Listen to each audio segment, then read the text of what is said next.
Alright, what's up everyone? This is going to be the video on rejection blocks. I've been getting asked to make a video of how I trade rejection blocks and what a valid one is like. So just so you can get the gist of rejection blocks, all it is a sweep of liquidity. So every high and low can be a rejection block. So this could be a rejection block, sweeping as high, and all of these can potentially be good rejection blocks. Another way a rejection block can form is there's two ways you sweep liquidity: out of PD arrays or out of highs and lows. So a sweep of a PD array would be, for example, a fair value gap, which is my favorite way to use a rejection block.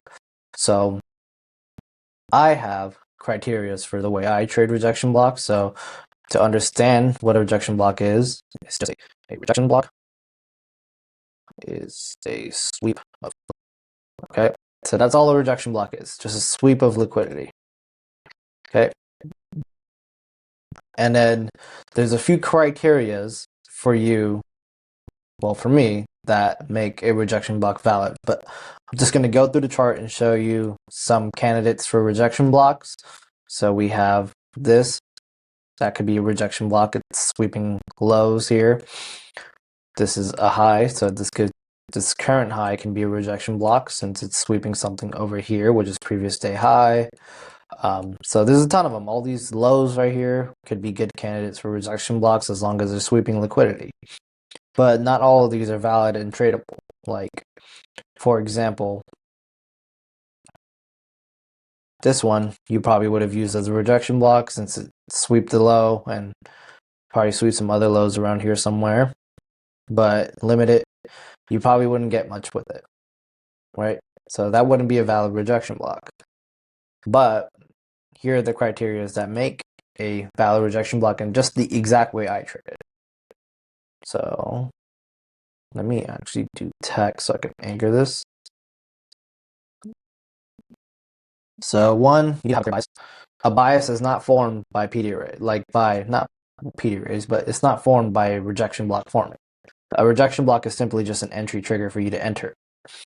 So you need a clear bias. Is the market going up or is it going down? What's your analysis? Two, needs to sweep. Okay.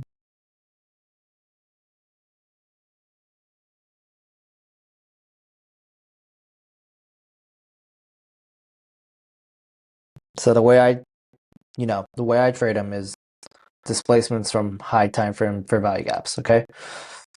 So I'll show you a clear example of what I took and the trade I'm currently in is, and then time frame alignment.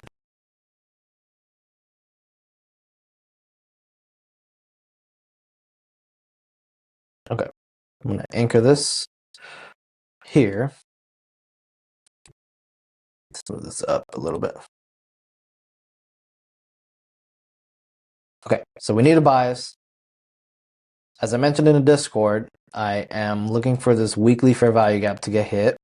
This is a trade recap inside of a fucking video of how I use the rejection block.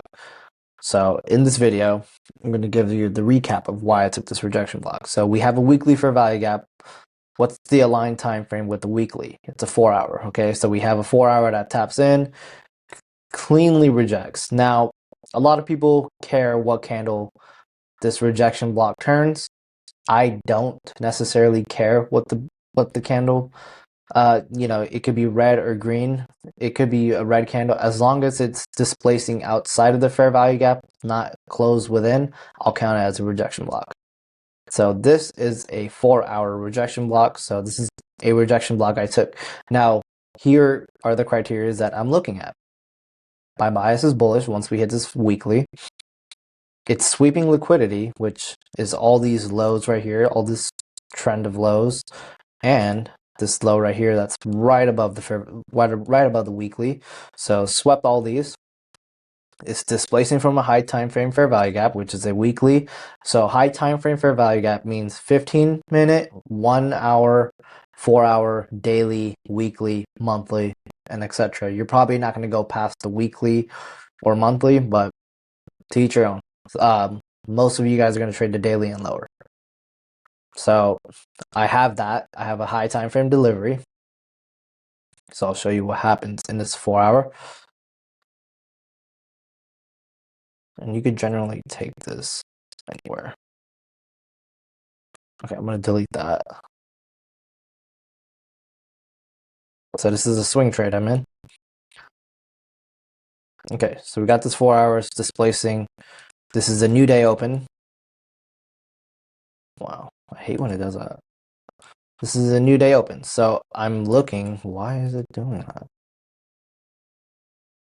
So I'm looking for price to tap back into this 4 hour fair value gap, which I set the limit right on the CE of it.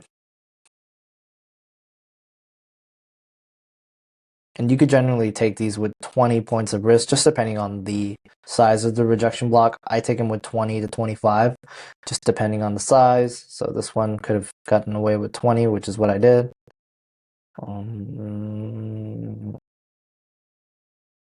Let's do that. Okay. And the thing about rejection blocks, here is the main thing about them.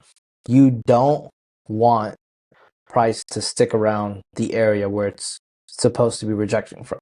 So if this 4 hour rejection block, with the 4 hour, I'm going down to the 15-minute. If this 15-minute doesn't start displacing, it's not a good look. It's most likely not going to work out. So this is one thing I do want to see is quick displacement out of this area. So like right here, it kind of throws you off, but essentially these trades are very low risk, so there's no need to freak out. Just let the trade ride out, and it eventually goes out to, the target, which is previous day high. Okay, and then it smacks it in New York. But yeah, you could take these trades with very low risk. That is a valid rejection block. Now, beyond that, there's nothing really else that is too hard about rejection blocks. They all kind of work the same way. High time frame displacement. I deleted everything.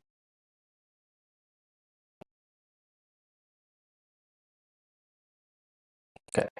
You just need a high time frame fair value gap to displace from, and that's it.